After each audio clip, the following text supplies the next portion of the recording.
If it isn't obvious, I am a massive Nintendo fanboy, and in the backdrop here has always been kind of basically my whole collection for what I've owned. As you guys can see, I've collected basically a lot of things that comes with Nintendo, all the way from the NES, all the way up to even the current system, the Nintendo Switch. I have always been a Nintendo fanboy, I guess, and have loved Nintendo basically since I was a kid. Nintendo for me was more so the main big family one that I always just enjoyed more so playing, just because I love The Legend of Zelda, Mario, Metroid, and all their characters really. And the reason why I'm pinpointing or pointing this out is because Nintendo really seems to be kind of in a way attacking physical collectors of their games, and I'll get a little bit more into what I mean by that a little bit more onto this video here. But first off, what I actually want to go ahead and show you guys is kind of showing you guys the greediness that Nintendo is showing here for the Nintendo Switch 2. And with that first, let's go ahead and let's just first talk about the pricing of the system itself. Now, I'm right here on the official website for the Nintendo Switch 2, and as you guys can see here, the Nintendo Switch 2 system is going to be launching or will be available June 5th of 2025. And the normal, just the base system is going to be costing you at $450 MSRP. And the same goes if you want the Mario Kart World Bundle Edition, that's going to be adding an extra $50. And again, you get Mario Kart World pre-installed into the system.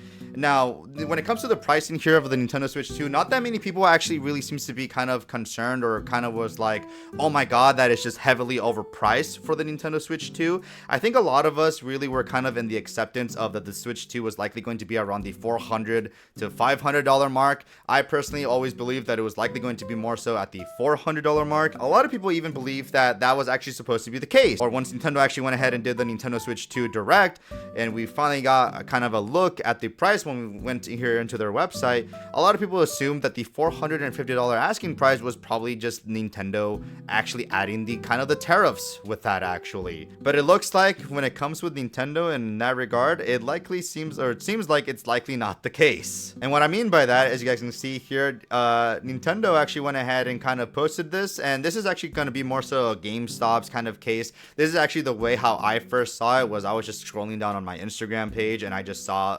GameStop's Instagram page posted this kind of report about when it comes with Nintendo and the Nintendo Switch 2. And that is basically that the pre-orders for the Nintendo Switch 2 on the United States will no longer be starting on April 9th, 2025, in order to assess the potential impact of tariffs and evolving market conditions.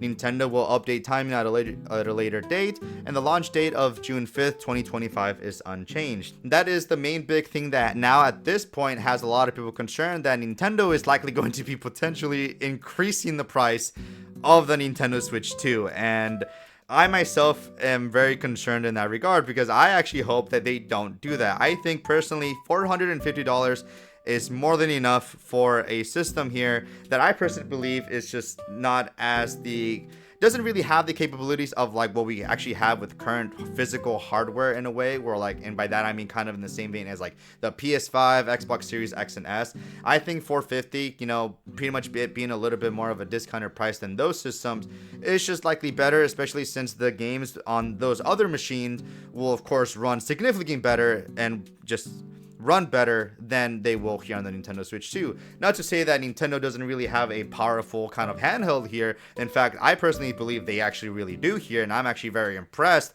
with everything that they have showcased and what games and just how they look and how they run here. I'm personally very impressed with that, and I do believe, again, that $450 asking price makes it worth it, especially with the added benefit of it being kind of a hybrid handheld. But that is kind of the main big thing that we're currently at least when it comes to the news here for what's happening with the Nintendo Switch 2. We still, as of the making of me recording this video, don't really know anything about what to expect or when pre-orders will actually be open again.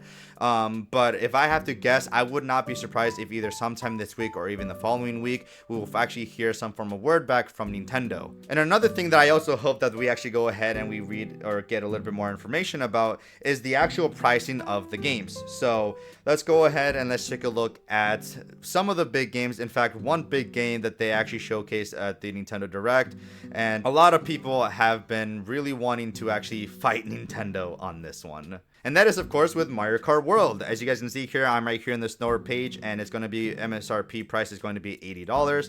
And currently, what we actually know so far of the game is that, yes, $80 is going to be the asking price for the game, but there's also rumors and speculations happening with it comes to its physical version, as in Europe, there's actually listings that the physical edition over there in Europe is actually going to be worth more, or your consumers are going to have to pay more, comparing it to the price that they're going to be getting if they were to buy it digitally. And if you actually go into the store page here from Mario Kart World on the Nintendo website, the $80 that they're actually showcasing there is actually specifically more towards digital. They have not really talked or sent any form of word really out as when it comes to its physical format. So because Nintendo is being really hush-hush about it in the same vein as how they were during the whole Nintendo Direct, how they didn't even mention any form of pricing at all, and apparently for those people that were actually out there during the whole Nintendo Switch 2 media hands-on events that was happening, apparently a lot of people were actually being told that they're not allowed or even to mention or even speak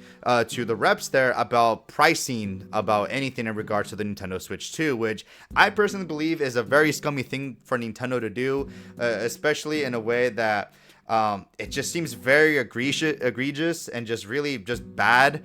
That they're really trying to keep all of this hidden. But with the Nintendo Wii, when that was first showcased or first shown off, we all know how successful the Wii was, how much of different types of consoles were sold. Basically, everyone and their grandmother had a Nintendo Wii, and then once the Wii U came out, Nintendo was actually pretty egregious with the price there for the Wii U and how much they were charging for the system and how expensive it was, and just they pretty much were just kind of hoping that people would just buy their system just to do with the Wii name alone. But in the end, that actually went ahead and just bite them in the ass. And now basically Nintendo, at least with the Wii U there, is now one of Nintendo's worst selling consoles of all time. And it's the same respect with the Nintendo Switch here, where the Nintendo Switch 1 is now one of, if anything, it is pretty much almost now beating the PlayStation 2 as the #1 most sold console of all time. And so I wouldn't be surprised if Nintendo now, again, with their own kind of name recognition that the Nintendo Switch now has, I wouldn't be surprised if they're trying to kind of pull it out and just kind of be like, oh yeah, we can go ahead and sell these games and people are going to be loving it and buying it regardless because it has the Nintendo branding on it. But boy, oh boy, did they actually screw the pooch on that one, because during the Nintendo Treehouse live presentations, the entire chat for both dates that they actually were live streaming and showcasing just a bunch of variety of games, the entire chat was just flooded of lower the price or just reduce the price for Mario Kart World. And it was just insane seeing basically the whole community, in a weird way, the Nintendo community kind of standing side by side together to attack Nintendo in a way, to tell them that, hey, this is not consumer friendly and you guys should actually listen to us. If you really do want the best for the system, you guys should really listen to us. But that's also the other thing that I just wanted to go ahead and pinpoint here that I just find extremely weird, is that again, Mario Kart World is $80, but for their other brand new game, Donkey Kong Bonanza, that game is only going to be worth $70. So I guess it's just going to be a certain games that will be having it where like costing that whole $80, and then some games just being just costing less. I don't really know how Nintendo is kind of seeing this or really planning this out. But speaking about prices and stuff, I mean, again, another thing that I also wanted to go ahead and take a look at is basically their Nintendo Switch 2 accessories. And as you can see here, some of the pricings for some of these accessories, if you were to ask me, I think they're actually reasonably priced. More so when it comes to the Nintendo Switch Pro Controller, because this Pro Controller, if you were to ask me, it seems to be more so in line of like a kind of competing against the PlayStation DualSense Edge controllers and the Xbox Elite 2 controllers, as the Nintendo Switch 2 Pro Controller is actually going to be having 2 programmable buttons in the back. They're going to go ahead and have now an actual audio jack now with it, and as of course having that brand new kind of chatting button for that the Nintendo Switch 2 has been heavily advertised with. So I personally believe that this is going to be seen for sure as like their actual like full on what the name actually indicates, pro controller. And so I personally think the MSRP asking price for $80, that is actually the exact same price as it is for a normal Nintendo Switch 1 Pro Controller. So personally for me, if you were to ask me for the Switch 2 Pro Controller, I think $80 there, I suppose, is an okay asking price. It's still expensive. Fuck yeah, it is. But compared to what we have now with the Switch 1, with a Pro controller, I'd say this is, okay. And now let's go ahead and take a look at the Joy-Con 2 controllers, and these ones are actually going to be costing $10 more than the Nintendo Switch 1 Joy-Con controllers. And some of you guys may also be like, yeah, makes sense, it's a newer controllers, they have newer HD Rumble 2, they have the whole mouse kind of features and stuff like that you can now play with some games and stuff like that. So some of that, the extra $10 asking price may actually be like, okay, yeah, it's worth it, it's fine, whatever. But still, $90 for just controllers. I mean, in a way, you can technically say that it is 2 controllers, but still, just $90 already. And at this case, if this is actually going to be potentially the price for like a physical version of Mario Kart World, basically that means the controllers are pretty much the exact same price as a fucking game. In my personal opinion, I feel like controllers, accessories, just stuff like that in general, and these are the listing tier for the other ones, I'm just kind of like whatever about these ones, but I personally believe that accessories and stuff like that should all be, at least in the asking price, should all be lower, or at least worth less than the actual games themselves. Not to mention that Nintendo is also going to be forcing us to actually now use brand new microSD express cards. For those of you that are actually unaware when it comes to the microSD express cards, they're pretty much just your typical microSD cards, and they're actually, if anything, they actually are a lot more faster, a lot more just helping with loading games in a little bit more. But since they are technically and currently in this day and age, at least as of the recording of this video, since it's 2025, they actually are kind of not less, there's not that much of abundance of people that would like to have these types of SD cards. I mean, for sure, once the Nintendo Switch 2 comes out, and let's say it's been maybe about 1 to 2 years from now, they'll likely actually have a lot more different variations of this card, and this will potentially even make it be, or it'll be worth a lot more cheaper. For right now, the market for the SD Express cards are still, and in a way, I would say pretty new. So if you were to actually want to buy a 256GB version of the microSD Express cards, from what I have seen from the listing at GameStop, it seems like for 256GB, it's going to be worth around $60 there. So again, that's going to be another $60 that we're going to have to go ahead and add to the $450 that we're getting for the games, any extra accessories that we want to go ahead and get for the Switch 2, specifically looking more so towards the Pro controller of that, and then of course the $80, potentially $90, $70 asking prices for games and upgrades to those games, especially if you're wanting to get the Nintendo Switch 2 editions of those games. Nintendo just, again, in a way, are really showing their greediness with the Switch 2, and basically just kind of in a way shooting themselves in the foot, in my personal opinion. It's given me a lot of flashbacks a little bit to the Nintendo Wii U, where, like I mentioned, just because it has that Nintendo Wii name added to it, in this case the Nintendo Switch name added to it, they're really hoping that this is going to make a lot of people be like, oh my god, it's the brand new Nintendo system, it's the brand new Nintendo Switch 2, we must get it. And then now to continue and get to my next point now that we finished discussing with Nintendo's greediness of it and how it's showing, now let's go ahead and talk about how they're fucking over physical media people like myself. So we already went ahead and we talked a little bit about how some games potentially, and again, I want to emphasize this so desperately, potentially be costing $90 for physical games, aka $10 more than their digital counterpart.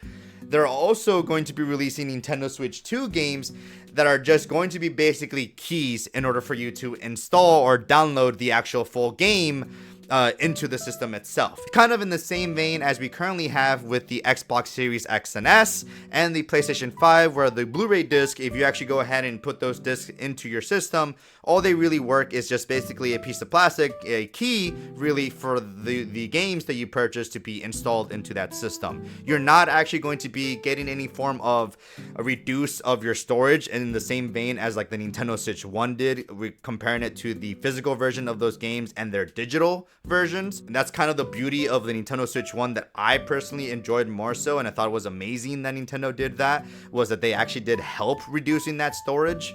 But Nintendo with the Nintendo Switch 2, at least with some games, and so far we actually only know of 2 of games of that will be there at launch, that will be having this brand new labeling called the game key card. Basically how it looks, this is coming from Nintendo's customer support page, and basically if you look at the case here of the Nintendo Switch 2, on the bottom there, you're going to be seeing this labeling here where it says where it mentions game key card. And for those of you that, again, to kind of reiterate what they're saying here, basically game key cards are different from regular game cards because they don't contain the full game data. Instead, the game key card is your key to downloading the full game to your system via the internet. After it's downloaded, you can play the game by inserting the game key card into your system and starting it up like a standard physical game card. So pretty much exactly the same thing that I just mentioned that the PS5 and Xbox Series X and X do. It's just basically just a key for you to go ahead and play those games. In the same vein as how I see this is basically with games like Overwatch 2 on the Nintendo Switch 1, or even currently with the Assassin's Creed games that they have. If you actually go to like your local Walmart or whatever to purchase those games, they now actually in the case mention that, hey, this is not the actual game that you'll be getting physically, or at least a physical card. You're actually going to be getting just a download code for the game. And in the same way as that, you're basically still going to be getting like I guess a form of physical media in a way, with which, you know, it's the actual like game card itself. But in that same regard, it's really not anything better than just getting a full download kind of code for the game. There are going to be some games that are going to be like this, and those 2 games, if you guys are curious, ladies and gentlemen, are going to be games that are games that at least one of them, for me personally, I am very excited for, or at least was excited for to actually pick up day 1 at launch. And that being Bravely Default, Flying Fairy HD Remaster. And as you can see here, we're looking at the GameStop page. Game key card is pretty much what it says. It's only going to be 11 gigabytes full game download via the internet, so it's not that bad of a storage, you know, that it's going to be taking from your Nintendo Switch 2 storage space. But damn, I honestly, it disappoints me that Square Enix is actually not opting in to actually get a full, actual, like, the full game experience actually being on an actual cartridge. It seems like really when it comes to these game key cards, at least from what we know so far, is it doesn't really seem like Nintendo themselves are really going to be opting in for this type of format for some of their games, at least not the actual like main Nintendo Switch 2 games. I think they're going to be doing it for like the actual Nintendo Switch 2 edition games, which are basically Nintendo Switch 1 games, but with that newer kind of case saying that it's a Nintendo Switch 2 edition. This is going to be more so, I guess, to kind of give the developers kind of like third-party developers an option to, you know, kind of go for this more cheaper kind of version, I guess, of them selling their games onto the Nintendo Switch 2. But again, at that point, I don't know, in my brain, I'm just like, why not just sell these games, just sell them digitally only then, if that's going to be the case for that. And for those of you that are wondering what the other game is going to be, it's going to be Street Fighter 6 Year 1 and 2 Fighters Edition, which is another game that I actually kind of was actually excited for. Street Fighter 6, I've heard nothing but just many amazing things about it, and I've been actually wanting to actually pick this game up myself, and was debating actually on getting it here on the Nintendo Switch 2, especially when currently we've actually been hearing that competitive people have been saying that, at least when it comes with input kind of delays and stuff like that, it seems to actually have the least amount of input, not as least as like you would get with actually playing like the PC version of things, but comparing it to like the other consoles, PlayStation and Xbox, this seems to have a lot less of like input delays. At least that's what some of the pros have been saying when they got their hands onto this game. And so because of that kind of actually got me a little bit more excited for this specific version for the Nintendo Switch 2. But again, now that it's saying that game keycard thing, now I'm kind of like, well, damn. Again, at this point, I'm just going to go ahead and just download the fucking game. The physical media, at least the collectors kind of people like myself that really love and grew up with Nintendo and just love collecting games and just getting like a big kind of shelving like this, how I have it in my background, in their own room. It's a shame, honestly. That's really the most that I can really say about it. It's just a shame. But one of the other things here that I actually wanted to go ahead and talk about, at least just a little bit here real quick, was talking about the kind of the Switch 2 edition games that they have currently. And so what it sounds like, and at least these are just the rumors and speculations that people are having, is that games like Super Mario Party Jamboree, games like Kirby and the Forgotten Land, the ones that actually going to be having kind of an expansion to their games, adding the Jamboree TV and the Star Cross cross-world DLCs and stuff like that. From the sounds of it, it sounds like that these two games are going to be likely going to be costing $20 for you to get, or $20 extra for you to get that full kind of Nintendo Switch 2 extra upgrade experience. If you're going to be wanting to get The Legend of Zelda Tears of the Kingdom, Breath of the Wild, Metroid Prime 4, Pokemon Legends ZA, games that are just specifically to just improve resolution, textures, and just loading times, and just kind of, you know, have a better, smoother experience with the Nintendo Switch 2. It seemed like that those, if you actually want to go ahead and upgrade to those versions, they're only going to be costing you about $10. So it's kind of around the same ballpark that I thought they were going to actually go ahead and do. It's basically the exact same thing as like what Sony is doing, at least with some of their games. Like, for example, like The Last of Us Part 2, when it came to like the Part 2 version, and then comparing it to the Part 2 remaster that's come out, or even the newer Days Gone and then Days Gone remastered that's happening, where like if you own Days Gone on PS4, you can just go ahead and just give Sony a $10 extra, and you'll pretty much have access to like the PS5 version of Days Gone. But that's basically in the same ballpark that Nintendo is doing, and in a way, I personally believe that Nintendo should just not. I mean, when it comes with like this kind of thing, if they're going to be adding DLCs and stuff, I personally believe that asking for like an additional $10, you know, I think that's perfectly okay.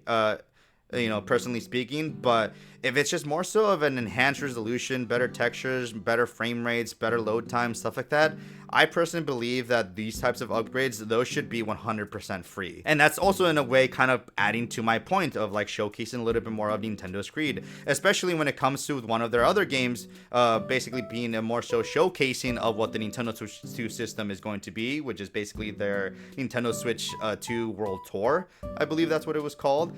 And it's just a shame that they're going to be charging money for that game when it should have been a packed in free game in the same vein as Astro Bot, you know, what Sony does, but here for Nintendo.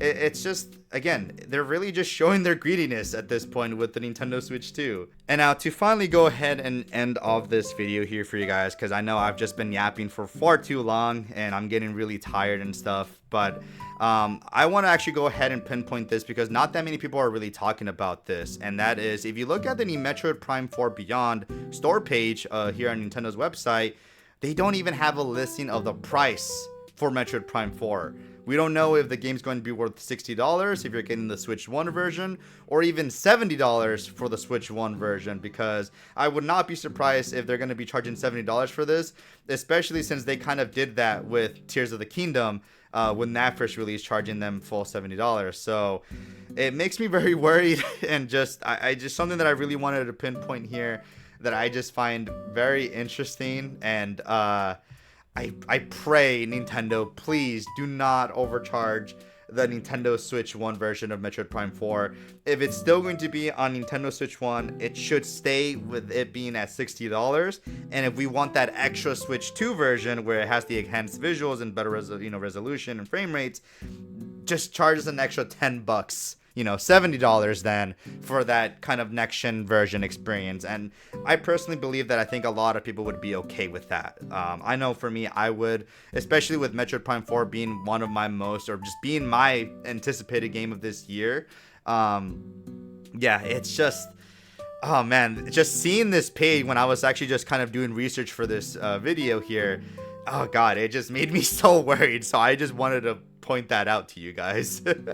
The amount of outrage that the community has been talking, at least when it comes to Nintendo and the pricing of their games and stuff, and now with the whole tariffs happening here in the United States and the potential increase of a price increase for the Nintendo Switch 2, instead of it being for $450, there's people talking that it's likely going to be costing $500 to $550 to even $600 for the Nintendo Switch 2. But again, that's just all just speculation. Anyways, that's just gonna be it for me for today for this video. I am very concerned. I'm very worried for the future of the Nintendo Switch 2 system. And actually, just one quick thing, because I just remembered this, but Nintendo, and I want to make sure that everyone understands or at least remembers this, Nintendo never drops their price on any of their games. For example, Mario Kart 8 Deluxe on the Nintendo Switch 1 right now, if you were to buy that right now on the eShop without, it's rarely ever in sales. And even then, they're still gonna be charging you $60. So that means with Mario Kart World, if they're asking $80-90 for that game, it's going to stay $80-90 for the next upcoming 10 years. So, man, we're just screwed. We're in a really big kind of bad kind of thing, and it disappoints me to the point that, I mean, just everything that's been going on, even just economically, it's really just affecting just my hobby and my love for gaming in general, and just my love for Nintendo as a whole. Oh man, it makes me really sad. And yeah, I just needed to again get my opinions out there to you guys. And yeah, again, I hope you guys enjoyed my yapping session, and I'll see you guys in the next one. Bye guys.